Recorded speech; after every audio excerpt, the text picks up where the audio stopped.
kalman nan ta soyayya a cikin raina, ni san ki nake yi kin ji ba ƙarya.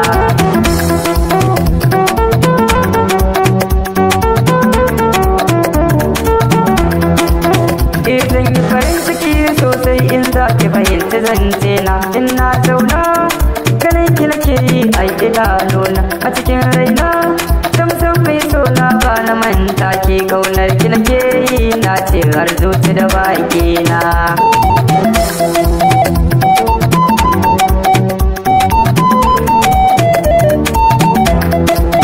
Shi so tamkar so mai tashi ne a tunani na, ina ke mamaye baby saurari zance na. Mai soyayya dan Allah da damfar da ban kwana, shi ban kwana na sanya hawaye ko ba a so ba.